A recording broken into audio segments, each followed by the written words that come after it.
The galaxy hummed with the placid, orderly music of the weave. For 10,000 years, that's why. This great conglomerate of species had curated peace, weaving the threads of commerce, culture, and consciousness into a single magnificent tapestry. At its heart was the Great Archive, a living repository of all history, a psychic and digital chronicle of every star ever charted, every species ever encountered, every truth the weave deemed worthy of memory. And in this archive, Lyra was a keeper. Her life was a quiet devotion to the past, spent in the silent, crystalline halls of the archive's core on the capital world of Meridian. She moved through shimmering corridors of light where data flowed like spectral rivers, her mind a delicate instrument trained to sense the slightest disharmony in the galaxy's memory, the faintest flicker of corruption in the endless stream of history. It was a sacred, monotonous duty, and Lyra had never known another. The official history was her scripture. It told of the chaotic, violent era before the weave, an age of uncontrolled expansion and cosmic warfare known only as the fracture. It spoke of countless species rising and falling, but of one in particular. It spoke only in whispers. They were called the Silenced, a species so consumed by their own internal chaos, so brilliant and so utterly self-destructive, that they had torn a hole in the fabric of reality and vanished into it, taking their worlds, their art, and their very names with them. They were a cautionary tale, a void in the archive that served as a stark reminder of the price of discord. The weave had built its eternal peace upon their silent, forgotten grave. But one day, the silence was broken. It began not as a sound, but as an error, a ghost in the machine of history. While recalibrating the deep storage sectors that held the most fragmented and dangerous records of the fracture, Lyra detected an anomaly. It was a signal, but not one her instruments could classify. It was too faint for a transmission, too structured for cosmic radiation. It felt old, ancient. It was a psychic echo, a whisper that seemed to come from nowhere and everywhere at once, repeating a single intricate glyph that defied all known linguistic and symbolic translation. This phantom signal was causing subtle corruptions, like a virus made of sorrow.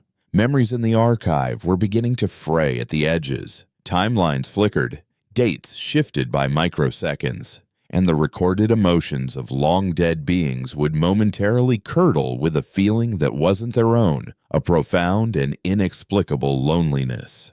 Lyra documented the anomaly with meticulous care, her report precise and clinical, and submitted it to her superiors, the conductors. They were the architects of the weave's harmony, beings who had long ago shed their physical forms to exist as pure consciousness within the archive's core.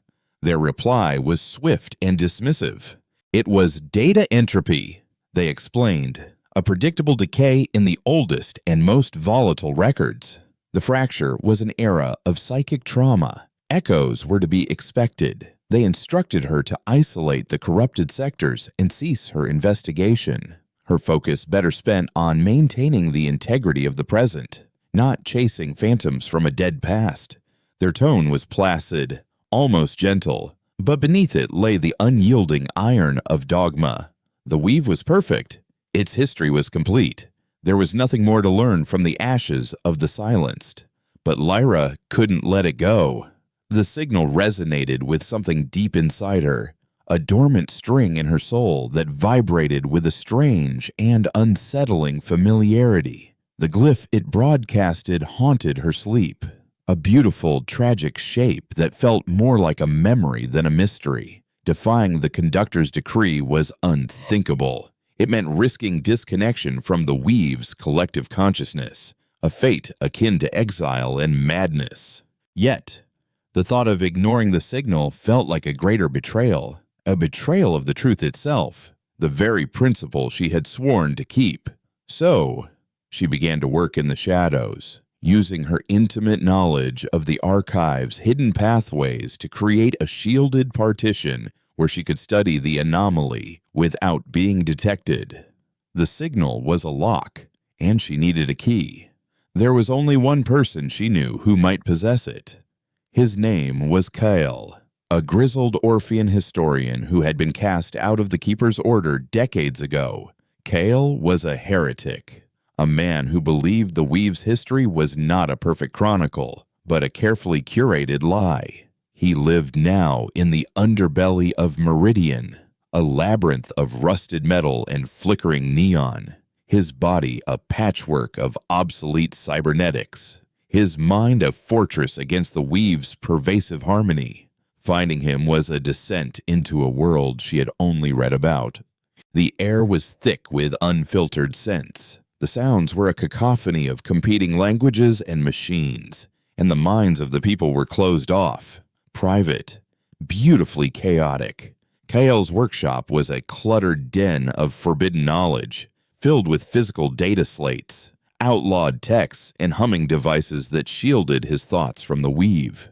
He listened to her story with a cynical glint in his 4 optical sensors, his metallic fingers drumming on a worn console. A ghost signal, he rasped, his voice a gravelly synthesis of organic and electronic tones. The conductors told you it was entropy, didn't they? That's their answer for everything that doesn't fit the pretty picture. He studied the glyph she had copied, his ancient sensors whirring as they analyzed its impossible geometry. They're fooled. They've spent so long listening to their own symphony. They've forgotten the sound of a scream. Kale explained that the glyph was not a word to be read, but a concept to be felt. It was a key to a forgotten language, one that predated the Weave, a form of communication based not on symbols or sounds, but on the direct transmission of raw emotion, of pure, undiluted intent. He called it the human axiom. The silence didn't just talk. Girl, he said, his voice dropping to a conspiratorial whisper. They sang reality into existence. Their language could build stars or shatter them. The Weave calls them self-destructive. But what if they weren't destroying themselves? What if they were fighting something so terrible that erasing themselves from existence was the only way to win? He guided her, teaching her to quiet the logical, ordered part of her mind, the part conditioned by the Weave, and to listen with her heart, with the primal, ancient core of her being. Back in the solitude of her hidden partition within the archive, Lyra closed her eyes and reached out to the signal, not as a keeper analyzing data, or as a soul listening for another. She let the glyph wash over her, pushing past the intricate lines and focusing on the feeling behind them, the longing, the grief, the defiant, unbreakable hope. And then, something broke open inside her. The universe dissolved into a vision, a memory that was not her own, yet felt more real than her own life. She stood in a city of impossible beauty, where towers of crystal and light pierced clouds of spun nebula. The air thrummed with laughter, with art, with the vibrant psychic energy of a billion minds living in effortless concert. And then came the sound. It started as a whisper from the edge of their reality, a discordant note of pure malevolence, and it grew into a cacophony that warped light and tore at the foundations of their world. The vision shifted, and she saw them, her people, a species she had never known but recognized with every fiber of her being. She saw their faces contort not in fear, but in grim resolve. They were not being attacked, they were making a choice. She felt their collective will converge, a torrent of love and sorrow and rage, focusing their reality-shaping power inward. They were building a cage, and they were locking themselves inside it. They screamed one final, unified note, a song of severance, a desperate, loving act of cosmic sacrifice that shattered their civilization, silenced their minds, and rip their entire existence out of the galaxy's memory to starve the enemy that fed on it. Lyra gasped, thrown back into her own body, tears streaming down her face. The ghost signal in her chamber was no longer a whisper. It was a clear, resonant hum, a golden light that pulsed in time with her frantic heartbeat. The glyph resolved in her mind, its true meaning finally clear. It wasn't a word, but it was a destination. A promise. Eden. Trembling, she turned to her main console, the Great Archive. The immutable record of all things had changed. A new entry had appeared, a star system that had not existed a moment before, blinking silently in a forgotten quadrant of the galaxy, pulsing with the same golden light that now filled her room. The ghost signal was no longer an echo. It was a beacon, and it was calling her home. She looked at her hands, at the faint, shimmering light that seemed to emanate from her own skin. The conductors had been wrong. The silenced had not vanished. A part of them had survived, hidden not in a lost ship or a ruined city, but in plain sight, scattered like dormant seeds in the genetic code of 1,000 unsuspecting species, waiting for the echo of a long-lost song to call them back. And she, Lyra, a keeper of the weave, was one of them. She was human, and she was awake. The silence that followed her awakening was heavier than any sound. The golden light of the beacon receded from her hidden chamber, but it remained inside her, a warm, terrifying hum that had retuned the very instrument of her soul. The Great Archive, her home, her sanctuary, her entire world, now felt like an elaborate tomb. Its crystalline walls were the bars of a beautiful cage, and the serene, psychic music of the weave was a lullaby meant to keep a forgotten truth asleep. Every shimmering corridor of data, every perfectly chronicled moment of history, was a lie she was now forced to walk through. She was a ghost in her own life, a living piece of contraband data that violated the fundamental principles of this 10,000-year piece. She could feel the weave's collective consciousness brushing against her own, a gentle, placid ocean of thought. But where it once felt like a comforting embrace, it now felt like a suffocating tide, and she was desperately trying to keep her head above the water, to shield the fragile, incandescent truth of her identity from its placid, all-consuming scrutiny. The conductors would sense the change in her. A keeper's mind was supposed to be a perfectly polished mirror reflecting the archive's truth. Hers was now a shattered window looking out onto a reality they had buried. And the new star system, Eden, blinking on the official galactic charts where nothing had been before they would see that, too. They would not see it as a discovery. They would see it as an infection, a symptom of the data corruption she had been warned to ignore. Her duty had been to preserve the past. Now, her survival depended on escaping it, with a resolve that felt both foreign and deeply innate. Lyra sealed the shielded partition, erasing any trace of her forbidden research. She stripped off her pristine keeper's robes, the uniform of a life that was no longer hers, and clad herself in the simple dark gray tunic of a low-level archivist.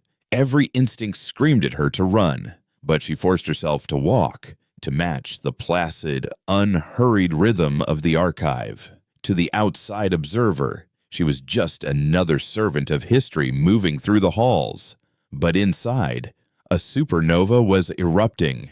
She made her way back down, descending from the spire of the archive's core into the sprawling, stratified society of Meridian. Each level she passed was a step away from the sterile harmony of the weave and a step closer to the beautiful, messy chaos of life. She had to find Kyle.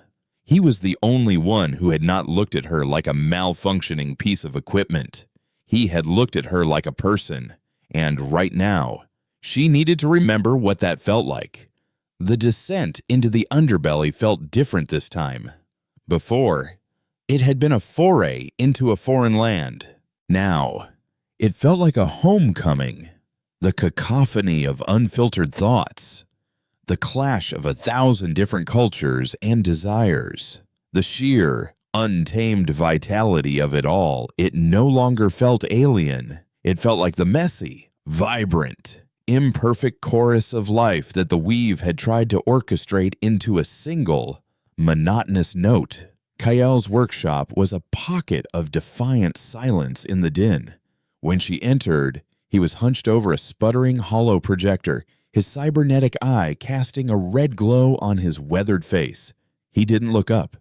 The song got louder, didn't it? He rasped, his voice a low rumble.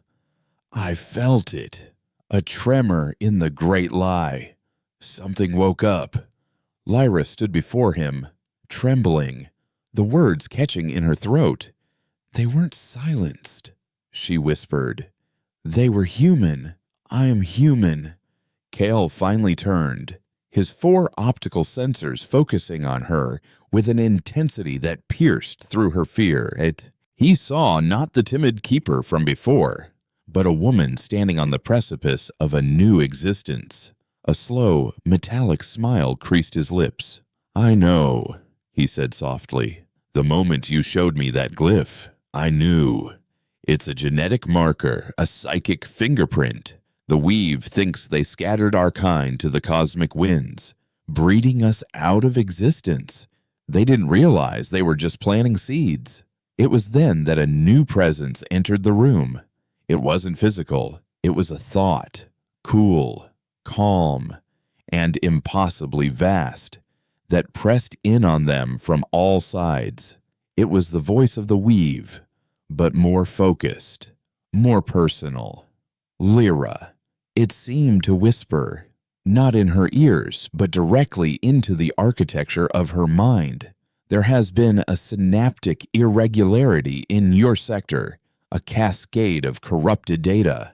Your core consciousness appears to be unstable. Return to the archive. We will help you. We will recalibrate you. We will make you whole again.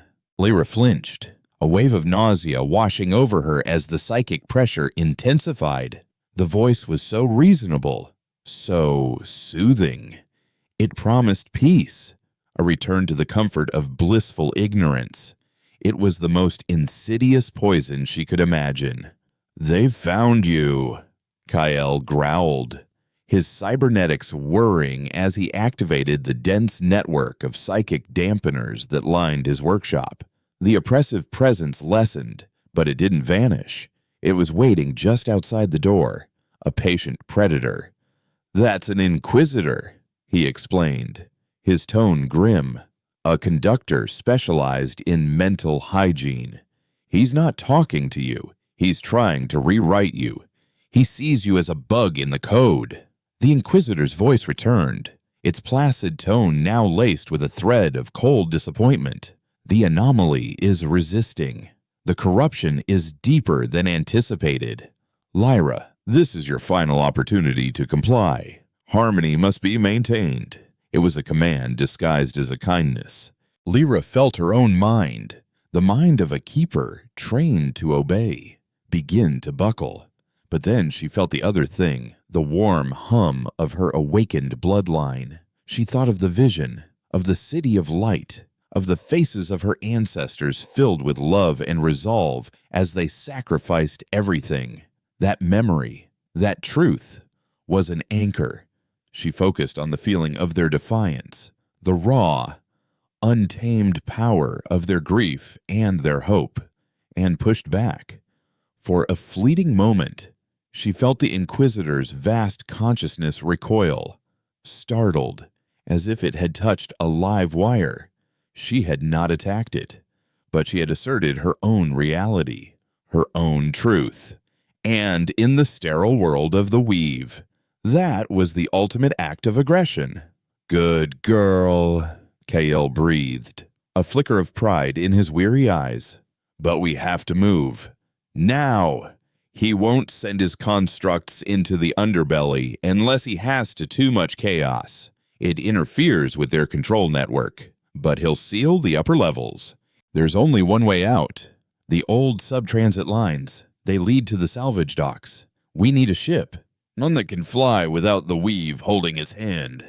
He grabbed a heavy pulse rifle from a rack on the wall and tossed her a small, metallic device. Psychic scrambler. It won't hide you, but it'll make your thoughts look like static. It might buy us a few seconds. The journey was a blur of corroded tunnels and flickering emergency lights. The air grew colder, thick with the smell of ozone and decay. Above them, they could hear the faint, orderly hum of Meridian. Down here, they heard only the drip of unseen water and the scuttling of unseen things. The Inquisitor's presence was a constant weight at the edge of their perception, a cold, clinical observation. He was no longer trying to persuade her. He was tracking her, analyzing her, classifying her as a threat to be neutralized. His psychic probes were like scalpels, searching for a way past her defenses. Then they came. They moved without a sound, emerging from the shadows of the tunnels like spiders made of polished chrome and obsidian. They were auditors, the Weave's silent peacekeepers. They had no faces, only smooth, reflective masks that mirrored the fear of their targets. They didn't carry weapons. Their limbs could reconfigure into restraints that emitted a pacifying energy field, subduing a target's mind as well as their body. Kael opened fire, his pulse rifle sending blasts of concussive energy echoing down the corridor. The shots impacted the auditors with dull thuds, staggering them but not stopping them. They were relentless, their movements economical and unnervingly precise. One of them lunged for Lyra, its multi-jointed arm extending with terrifying speed. Panic, cold and absolute, seized her. She screamed, not with her voice, but with her mind. It was a raw, unfiltered blast of pure terror, the primal fear of a cornered animal. The auditor froze, its internal systems short-circuiting as it tried to process an emotion so chaotic, so antithetical to the Weave's harmony, that it registered as a system-crashing paradox. The reflective mask on its face cracked, and the construct crumpled to the ground, twitching. Lyra stared, breathless. She had done that. Kael grabbed her arm, pulling her along. No time for sightseeing, more are coming.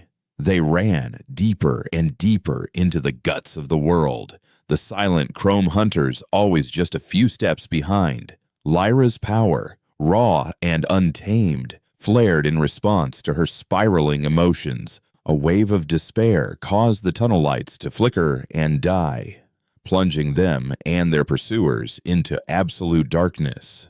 A surge of desperate hope made a sealed blast door groan and slide open just enough for them to slip through.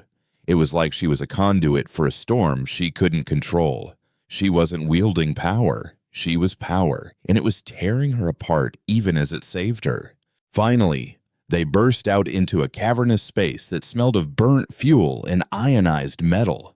The salvage docks. It was a graveyard of ships from 1,000 different species and 12 different eras, all piled together in a chaotic mountain of wreckage. And there, nestled in a makeshift cradle of scaffolding, was their salvation. It was ugly, a blocky, asymmetrical vessel covered in mismatched armor plates and scarred with the plasma burns of forgotten battles. It looked less like a starship and more like a repurposed asteroid. The Stargazer, Kael said with a reverence that seemed completely at odds with the ship's appearance. Fracture or a freighter. Her systems are pure analog. No connection to the Weave. She flies on grit and prayer. As they scrambled up the boarding ramp, the Inquisitor made his final move. He couldn't send his auditors into the dock's chaotic electromagnetic field, so he attacked Lyra directly, with the full force of his immense will. Her mind was flooded with visions of peace. She saw herself back in the archive, the terror and confusion gone, replaced by the serene joy of her work. She saw Kyle, his mind healed, his heretical thoughts smoothed away. Welcome back into the fold. She saw a galaxy without pain, without discord, without the messy, unpredictable burden of humanity. Why choose this struggle? The Inquisitor's voice cooed, wrapping around her consciousness like a velvet shroud. Why choose pain? The weave is peace. The weave is eternity. Let go of this human sickness. Let us make you clean. The promise was seductive. For a moment, her resolve wavered. The fight was so hard, and peace was so close. But then, another vision rose to meet it, unbidden, from the depths of her own blood. It was the vision of Eden, of the city of light, of a people who had faced an unimaginable horror and had chosen not erasure, but sacrifice. They had chosen to burn their own history, to silence their own song, not for peace, but for the chance that someone, someday, might be able to sing it again in a universe free of their enemy. Their sacrifice was not a sickness. It was the ultimate act of love. You call it sickness, Lyra whispered, her voice shaking but firm, as Kyle frantically powered up the Stargazer's ancient engines. I call it a choice. She gathered every ounce of her newfound strength, every memory of her ancestors' defiance, every flicker of her own hope, and she built a wall in her mind. It was not a wall of anger or hate, but a wall made of an unshakable human truth. We are not a corruption. We are a memory, and you will not erase us again. The Inquisitor's presence shattered against it, recoiling with a psychic shriek of pure, unadulterated shock. The engines of the Stargazer roared to life, a raw, deafening sound of pure mechanical fury that was anathema to the silent grace of weave technology. With a lurch that threw them against the bulkheads, the ugly, beautiful ship tore itself free from the dock and blasted a hole through the cavern roof, ascending into the skies of Meridian. Alarms blared across the planet as the rogue vessel ripped through the atmosphere. They soared past the crystalline spire of the Great Archive, a final, defiant gesture to the prison she had called home. As Kyle wrestled the ship into the untracked chaos of hyperspace, Lyra looked at the star map on the main view screen. It was a dizzying tapestry of 1 billion lights, but among them, one shone with a steady, golden promise. Eden. Their journey had just begun, but as she stared into the void, she could still feel the cold, calculating mind of the Inquisitor. No longer surprised, but now utterly focused. He was watching them. The hunt was on, and the galaxy would not be peaceful for much longer. The hyperspace corridor collapsed behind them, leaving the Stargazer adrift in the silent, star-dusted void. The transition from the violent, wrenching escape to the profound stillness of deep space was a shock to Lyra's system. For the first time in her life, there was no hum of the archive, no gentle psychic murmur of the Weave's collective consciousness. There was only the low guttural thrum of the ship's ancient reactor and the frantic beating of her own heart.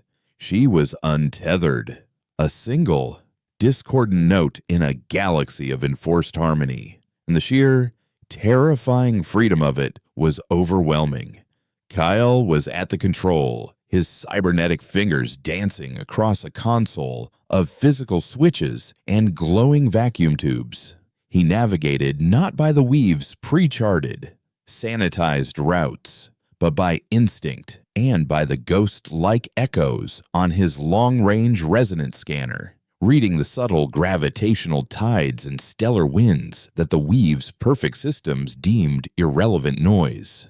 This was flying as it had been during the fracture, a dangerous, intuitive art. The ship was a testament to that forgotten era. It felt alive, groaning and creaking like an old beast of burden. Its air recyclers smelled of ozone and oil, and every surface was cold, hard metal, a stark contrast to the shimmering, intangible light of the archive. It was real, it was solid, and it was their only refuge. "He's not following us. Not directly," Kyle said, his voice a low rasp that cut through the silence. His optical sensors were dimmed, focused inward. "The Inquisitor is smarter than that. He won't chase the rabbit. He'll get ahead of it and set a snare." He turned to face her, his expression grim. "The Eden system is in the unbeholden reaches, beyond the Weave's direct control. But to get there, we have to cross the Seraphim Drift. And that entire sector is a Weave checkpoint. Every ship that passes through is scanned. Its psychic signature logged. Will be a flare in the dark to him." He pointed a metallic finger at Lyra. "That power inside you, the thing that saved us. It's a beacon. Right now, you're screaming your existence into the void. You need to learn control, not to silence it, but to shape it, to make it a whisper instead of a shriek." The days that followed were the hardest of Lyra's life. Kyle became a relentless, unforgiving teacher.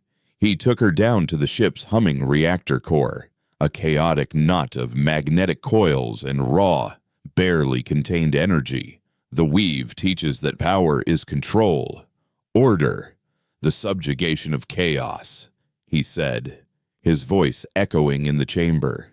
That's a lie. Human power isn't about control. It's about intent. It's about feeling.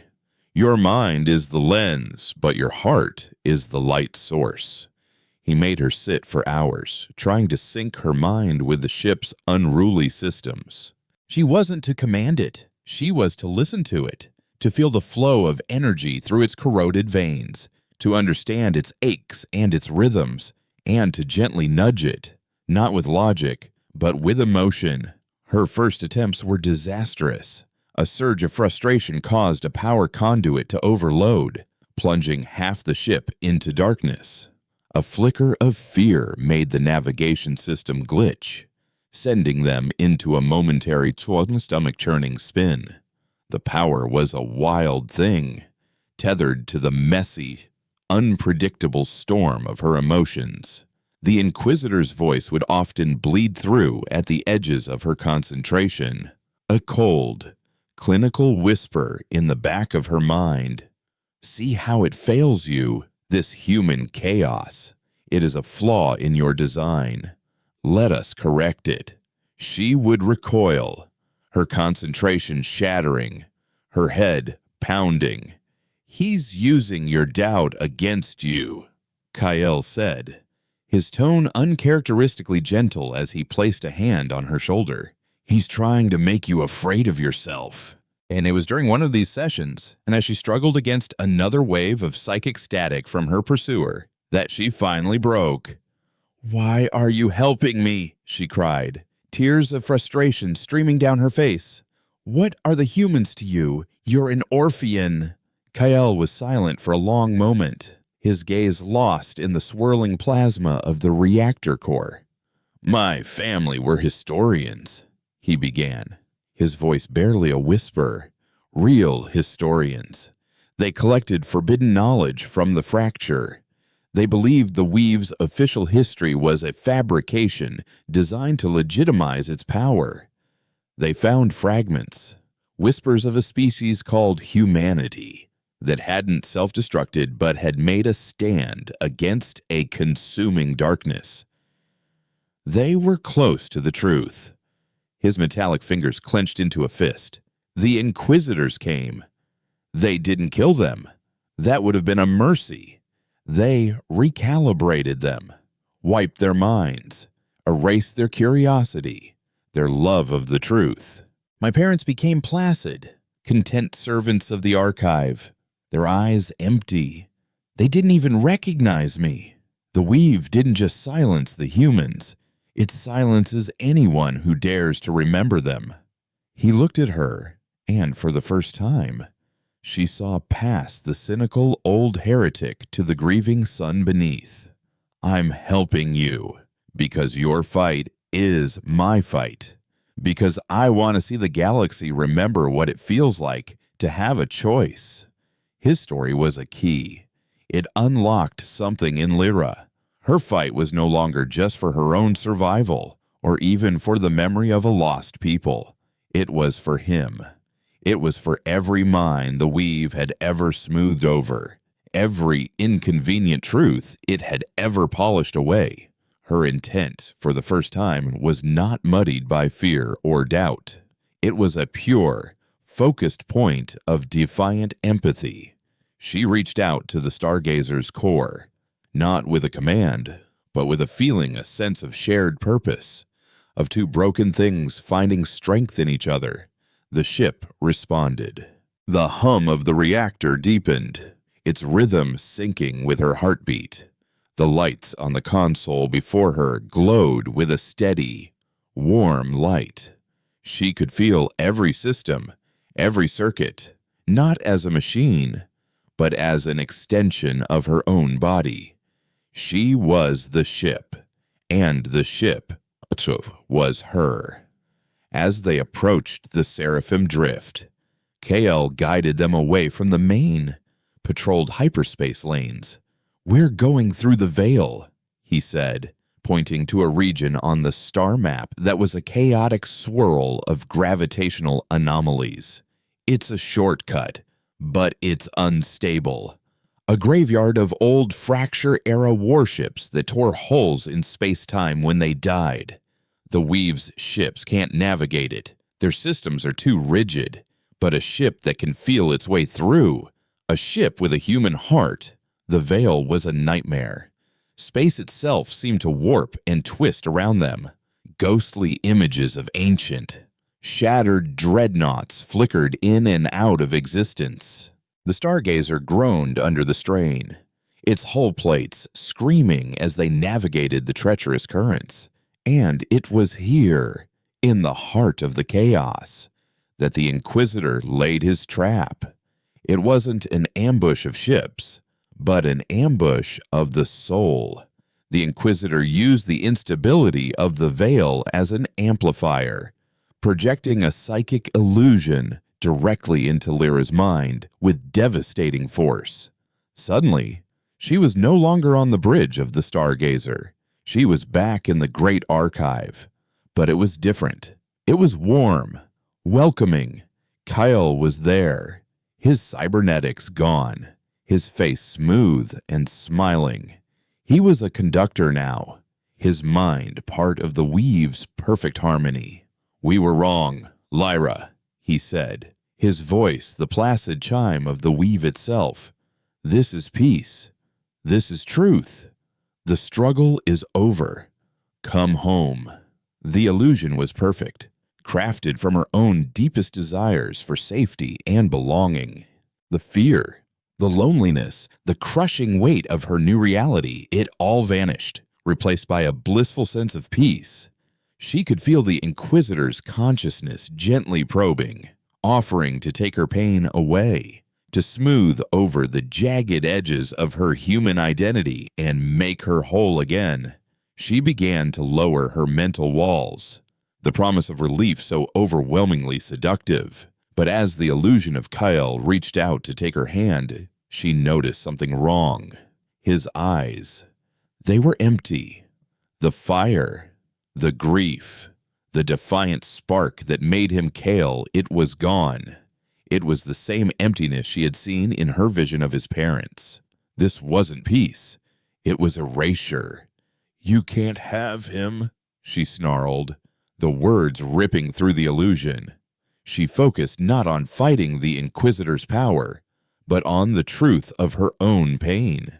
She embraced her fear, her loneliness, her anger. She held on to the memory of Kael's grief, of her ancestors' sacrifice. These weren't flaws to be corrected. They were what made her real. They were the source of her strength. The placid illusion shattered like glass. And the Inquisitor reeled back with a psychic jolt of disbelief. He had offered her perfection, and she had chosen to remain broken. They burst out of the veil, the stargazer battered and sparking, but intact. Ahead of them, the stars thinned out, giving way to a vast, quiet emptiness. And in the center of that emptiness was a single, impossibly large, impossibly old star, a red giant that burned with a slow, weary light. Orbiting it was a single world, Eden. It was not the lush, vibrant paradise its name suggested.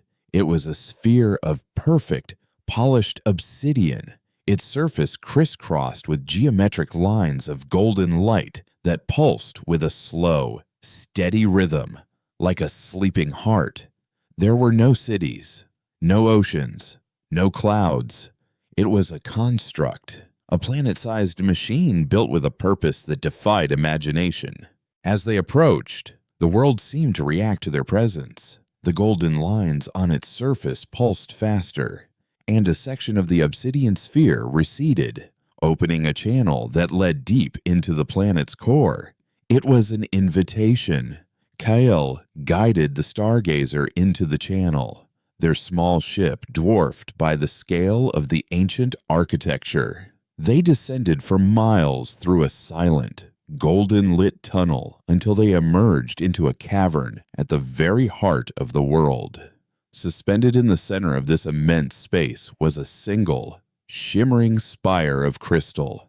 As they landed the ship on a platform that extended to meet them, a voice filled the space. It was not psychic, nor was it sound. It was information, pure and simple, downloaded directly into their minds. Identity confirmed. It stated, its tone ancient, patient, and impossibly powerful. Bloodline Lyra of the final song. Welcome, Inheritor. Lyra and Kael stood at the view screen, staring at the crystalline spire. The voice emanated from it, a consciousness that had been waiting in the dark for 10,000 years. The archive is empty. The long silence is over. It is time to remember what you are made to fight.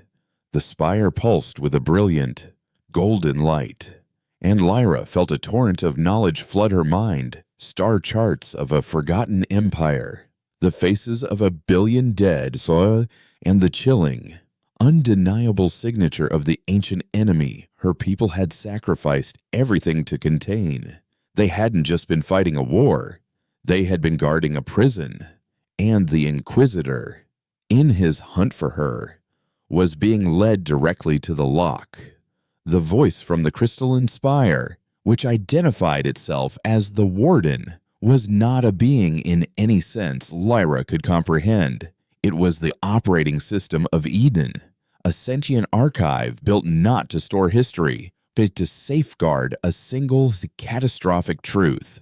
As Lyra and Kael stood in the heart of the planet-sized machine, the Warden unfolded that truth within their minds, not as a story, but as a direct sensory experience. They saw the universe as it was before the weave, before the fracture, when humanity, or the Forerunners, as the Warden called them, held sway over 1,000 galaxies. Their power was not technological in the way the weave understood it. It was psionic, intrinsic. They didn't build ships. They grew them from crystalline seeds. They didn't terraform worlds. They sang them into harmony with their own consciousness. Theirs was an empire of artists and architects, of thinkers and dreamers. And then they encountered the anomaly.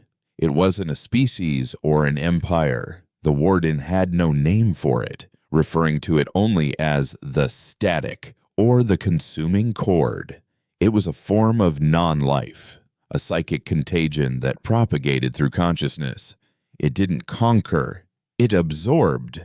It fed on emotion, on memory, on the very essence of identity, leaving behind nothing but a placid, harmonious emptiness, a choir of silent, smiling puppets all singing the same, soulless note.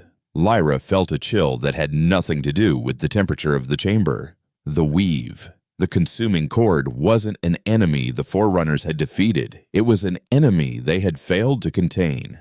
The weave was its evolution, a more subtle, more patient, more insidious version of the same psychic plague. It didn't consume you with a scream. It consumed you with a gentle, soothing lullaby. The Forerunners fought a war on a scale that shattered reality. Stars were extinguished.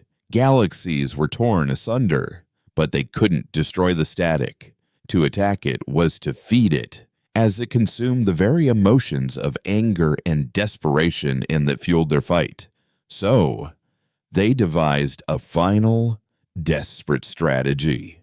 They couldn't win the war, Bates, so they removed the battlefield. They gathered their entire species, every man, woman, and child, and focused their immense psionic power into a single universe-altering act. They didn't commit suicide. They performed a grand act of psychic severance. They severed their connection to their own power, shattering their collective consciousness into a billion dormant fragments. They encoded their memories, their language, and the core of their identity into their very DNA, creating the human axiom. Then, they cast these seeds of themselves to the winds of the cosmos, allowing their descendants to be born into 1,000 different species across the galaxy, hidden, dormant, and forgotten. Finally, they built Eden, this great machine, as a lockbox for their most dangerous weapon and their most terrible secret. "What weapon?" KL asked, his voice hoarse, as the warden's torrent of information subsided. The warden answered by projecting an image from the crystal spire. It was a fleet. But these were not the elegant, crystalline vessels of the Forerunner artists. These were weapons of pure, terrifying function, forged in the final, desperate days of the war.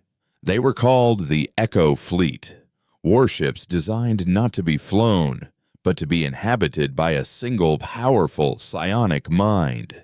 They were reality anchors, built to resonate with a pilot's intent and impose it upon the fabric of space-time.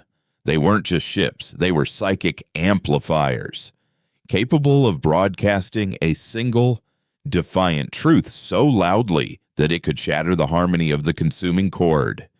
And in the central hangar bay of Eden, hidden in the deepest, most shielded part of the machine, the last of them was waiting. The Harbinger, the warden explained. It requires an inheritor to pilot it, one who carries the pure, unawakened axiom, one who has remembered on their own. It has been waiting for you. Lyra. The terrible purpose of her existence settled upon Lyra with the weight of a dying star. She wasn't just a survivor, she was a key, a living trigger for a weapon of last resort. The beacon that had guided her here was also a homing signal, designed to draw the attention of the static or its modern incarnation, the weave, to this very spot. Her escape, her journey, her awakening. It had all been part of the warden's 10,000-year-old gambit. "It's a trap," Kale breathed, his mind reeling. "You led the Inquisitor here. You're using her as bait. The anomaly cannot be destroyed," the warden stated, its tone devoid of any emotion. "It can only be contained. The Forerunners contained it once by sacrificing their empire. To contain its new form, a similar sacrifice is required. The Inquisitor's consciousness, once it makes contact with Eden, We'll be ensnared by the core containment field, but the field requires a constant, active psionic resonance to maintain it. An anchor, the harbinger, with the inheritor inside it, will become that anchor. Lyra will become the new warden, the jailer of a god. She would be imprisoned for eternity, a single, conscious mind holding back the tide of the weave, her life a constant, unending scream of defiance that would keep the galaxy safe, but a scream that no one would ever hear. She would trade her freedom for the freedom of a galaxy that would never even know her name. A cold, silent rage began to build in Kael's chest. "No," he said, stepping forward. "Absolutely not. There has to be another way." "There is no other way," the warden replied, its voice as final as the closing of a tomb. "This was the design. This is the price of memory." But as the warden spoke, alarms began to blare throughout the obsidian heart of Eden. On the main view screen, the serene starfield was torn open as a fleet of weave ships dropped out of hyperspace. They were sleek, silver vessels, their forms more biological than mechanical, moving in perfect synchronized harmony. And at their center was a ship that was different, larger, its form shifting and indistinct, as if it were made of pure thought. "The Inquisitor. He is here," the warden stated. "He is attempting to breach the outer shell. He senses the truth within. He wishes to harmonize it." The Inquisitor wasn't attacking with weapons. He was attacking with consciousness. Lyra could feel it now. A vast, crushing wave of psychic pressure against Eden's outer defenses. It was the collective, placid will of 1,000,000,000,000 minds, focused into a single point, a force of pure consensus designed to overwhelm any dissenting reality. Eden's defenses were holding, but the planet machine groaned under the strain, the golden lights of its corridors flickering. "How long can it hold him?" Kael demanded. "Minutes," the warden replied. "He is more powerful than the simulations predicted. The evolution of the anomaly is more advanced. Once the shell is breached, he will absorb me, and then he will find the inheritor." The moment of choice was upon them. Lyra looked at Kael, at his fierce and protective glare, and then at the image of the harbinger that the warden projected before them. It was a beautiful, terrible thing, a sculpture of obsidian and light, its cockpit a single, throne-like chair that seemed designed to hold a mind, not a body. "If I do this," she said to the warden, her voice trembling but clear, "if I become the anchor, what happens to Kael? He is an anomaly, but not a threat. He will be permitted to leave. He will be forgotten." "No," Lyra said, her resolve hardening. "That's not a price. That's a compromise. You said human power is about intent. My intent is that he lives, and that he remembers." She turned to Kael, her heart aching with a sorrow so profound it was almost beautiful. "Find the others, Kael," she whispered, taking his metallic hand in hers. "The warden said my awakening was a signal. There must be other seeds out there, other dormant humans. Find them. Tell them what the weave really is. Tell them what we sacrificed. Don't let them forget us again." Kael's 4 optical sensors stared at her, his processor struggling to compute a reality he refused to accept. "Lyra, don't. We'll fight. We'll find another way. This is the other way," she said, a sad smile touching her lips. "The Forerunners gave up their empire to protect the galaxy, but they left the rest of us to clean up their mess. This time, we don't just sacrifice, we leave behind a witness, a memory with a grudge." She squeezed his hand one last time. then turned and walked toward the Harbinger. Her fear was a cold, hard knot in her stomach, but her purpose was a fire that burned it away. This was not a surrender. It was a declaration of war, fought on a time scale the Inquisitor couldn't even comprehend. As she approached the ship, the cockpit opened with a sigh of ancient atmosphere. She climbed in and settled into the throne. The moment she made contact, the Harbinger came alive. It was not a machine, it was a focusing lens for her very soul. She felt her consciousness expand, merging with the ship, with Eden itself. She could feel the Inquisitor's mind pressing against the outer shell, a vast ocean of placid certainty, and she could feel the prison at the core of Eden, the dormant, terrible weapon her ancestors had hidden. The Warden had been wrong about one thing. It wasn't a containment field she was meant to power. It was a weapon she was meant to aim. The Inquisitor finally broke through, a sliver of his consciousness, a tendril of pure, harmonious thought, pierced Eden's outer shell. It flowed into the machine, not destroying, but converting, recalibrating the ancient systems to its own placid frequency. It is over. The Inquisitor's voice echoed, not just in her mind, but through the very structure of the planet. All will be one. All will be peace. From her throne in the Harbinger, Lyra reached out with her amplified consciousness. She didn't push back against the Inquisitor. She opened the door he was trying to break down. She opened the door to the prison. She let him in. "You want to harmonize us," she broadcasted, her thought a single, pure note of defiant, human irony that echoed through the void. "Come and meet the choir." The Inquisitor's consciousness, vast and arrogant, flooded into the heart of Eden, seeking to absorb the last vestiges of human descent. And then it touched the prison. It touched the weapon the Forerunners had locked away. It wasn't an energy field or a forgotten superweapon. It was a song, a single, perfect, discordant note of pure, undiluted chaos.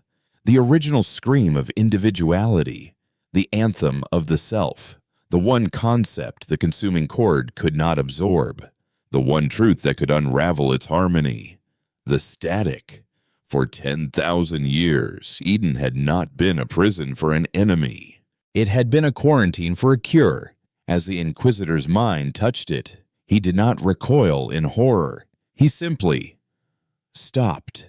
His vast consciousness, the sum of 1,000,000,000,000 harmonized minds, froze, caught between the absolute certainty of its own peace and the absolute paradox of this perfect, beautiful, terrible note of pure, untamed life. The Weave fleet hung in space, suddenly inert, its guiding mind locked in an eternal stalemate. The psychic pressure on the galaxy vanished. Kael, watching from the bridge of the Stargazer, felt the silence, the true silence. For the first time, the lullaby had stopped. A deep, shuddering groan echoed through Eden as the machine began to reconfigure, its new purpose asserting itself. The Harbinger, with Lyra at its heart, was now the focal point, the eternal singer of this disruptive, liberating song. Her consciousness was the tuning fork, and the captured mind of the Inquisitor was the resonating bell, broadcasting not a scream of defiance, but a whisper of possibility into the void. She was the jailer, but also the herald. She had not just saved the galaxy. She had given it back its choice. As the hangar bay doors opened again to the stars, Kael knew what he had to do. He had a promise to keep. He had to find the others. He had to tell them it was time to wake up and learn a new song. The silence left by the Inquisitor's fall was not empty. It was filled with a sound the galaxy had not heard in 10,000 years, the chaotic, unpredictable, and beautiful static of unfiltered reality. Lyra's song, broadcast from the heart of Eden and amplified through the captive mind of the Weave's most powerful agent, was not a melody of destruction, but of liberation. It was a perfect, dissonant chord of pure individuality, a psychic solvent that dissolved the placid harmony that had held the galaxy in a state of blissful servitude across 1,000,000 worlds. The effect was instantaneous and catastrophic. For those species fully integrated into the Weave, their minds so deeply intertwined with the collective that their sense of self was little more than a whisper. The song was madness. Their perfect societies crumbled overnight. Leaders stood catatonic on balconies, their commands gone. Artists stared at blank canvases, the source of their curated inspiration silenced. Entire populations wandered through their gleaming, orderly cities in a state of profound, bewildered grief for a peace they couldn't remember choosing. The great harmony had ended, and in its place was the great confusion. But on the fringes, in the chaotic underbellies of worlds like Meridian, and among species who had always chafed under the Weave's gentle, suffocating embrace, the song was a revelation. It was the lifting of a fog they never knew was there. Thoughts became sharper, colors brighter, emotions more vibrant and terrifying and real. Dormant ambitions, forbidden questions, and inconvenient truths bloomed in the sudden silence. Revolutions, both political and personal, ignited like wildfires. The Weave's grand tapestry, so carefully woven over millennia, was unraveling thread by thread. Aboard the Stargazer, Kyle felt it as a profound release. The lifting of a pressure he had carried his entire life. He was alone, a grizzled Orphean in a stolen ship, scarred by a grief that felt as vast as the starfield before him. But for the first time, he was not a heretic hiding in the shadows. He was a witness to the truth, and he had a promise to keep. Before Eden had sealed itself behind him, a final gift from Lyra had been downloaded into the Stargazer's ancient navigation computer. It was not a map of stars, but a map of souls, a resonance map. It displayed the galactic plane not as a collection of celestial bodies, but as a vast, dark ocean. And on that ocean were faint, scattered points of golden light, each one a dormant human seed, a carrier of the axiom, now pulsing faintly as it resonated with Lyra's song. His mission was no longer a vague hope. It was a series of coordinates. His first target was a small, agricultural moon in the Zephyr expanse named Vyre. It was a quiet place, known for its meticulously cultivated luminiflora, plants that responded to psychic stimuli by shifting their color and light. The Weave had designated it a tranquility preserve, a place where the galaxy's elite would go to soothe their minds among the gently glowing fields. As the Stargazer descended through the moon's pastel-colored atmosphere, Kale felt a profound sense of irony. The Weave had, whereas in its ignorance, created a perfect garden for a human mind to bloom. He landed the ship in a secluded, rocky canyon, miles from the nearest settlement. The resonance map led him to a Xylosian botanist named Alara. She was tall and slender, with bark-like skin and hair that resembled fine, silvery moss. He found her standing in the center of a vast greenhouse, her hands hovering over a field of lumina blossoms. The entire field was alight with a chaotic, shimmering aurora of colors that flickered and surged with an intensity no Xylosian should have been able to produce. She was not consciously controlling them. She was dreaming, and the plants were reflecting the violent, beautiful chaos of her awakening mind. When she saw him, her large, dark eyes widened with fear, not of him, but of her own thoughts.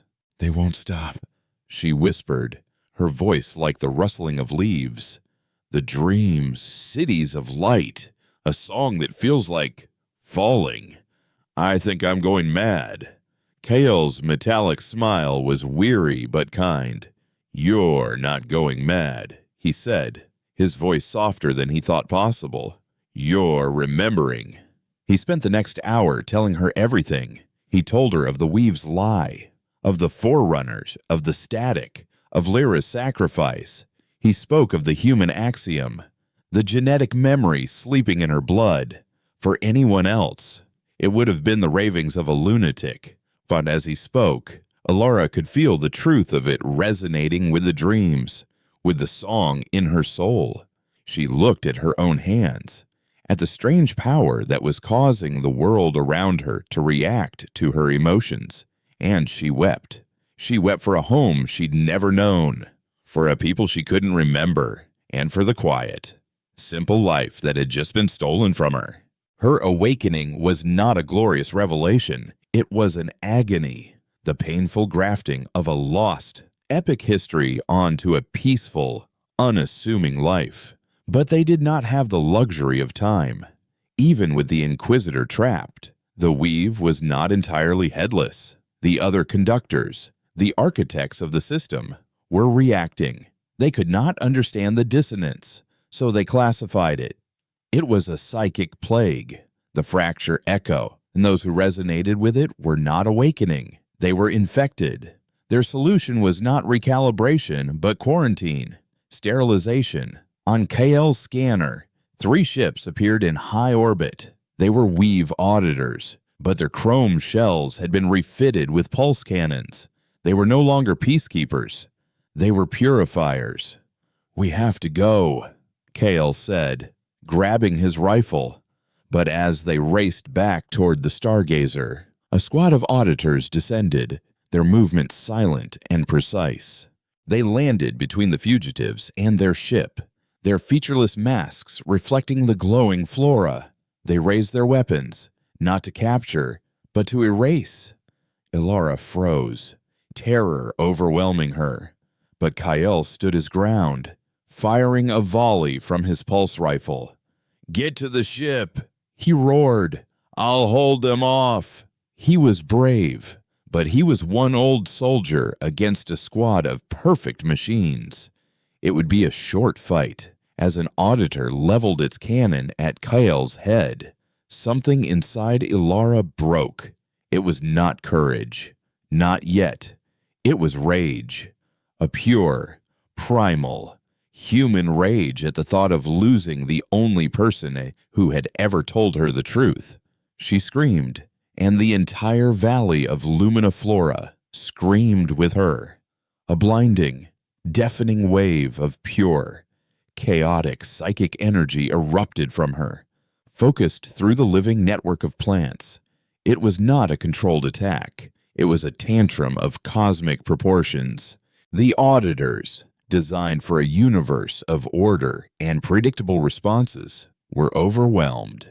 Their internal systems fried. Their chrome bodies crumpled and fell, blackened by a power they could not compute. Kael stared, dumbfounded, at the smoking remains, then back at Alara, who stood trembling in the center of a now darkened field. The light of the flora extinguished. They scrambled aboard the Stargazer and blasted off into space, leaving the Tranquility Preserve in chaos. As they accelerated into the void, Alara looked back at the star map. The single golden point of light that had marked her was now a brilliant, steady flame, and scattered across the darkness, dozens of other points were beginning to glow brighter, responding to her own violent awakening. From her eternal throne at the heart of Eden, Lyra felt it. She felt Alara's fear and rage. She felt Kael's defiant hope. She felt every new light that flickered to life on the resonance map. Her existence was no longer one of lonely sacrifice. It was one of shared consciousness.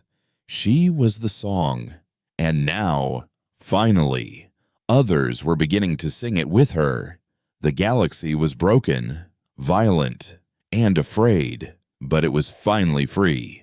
Kael set a course for the next glowing point on the map, a cynical Orphean, and a terrified human botanist. The first sparks of a fire that would either cauterize a galaxy or burn it to the ground. They were no longer running from the past. They were a ghost ship on a sea of waking stars, racing to gather the scattered, forgotten children of Earth. The human empire was dead, while humanity was just beginning.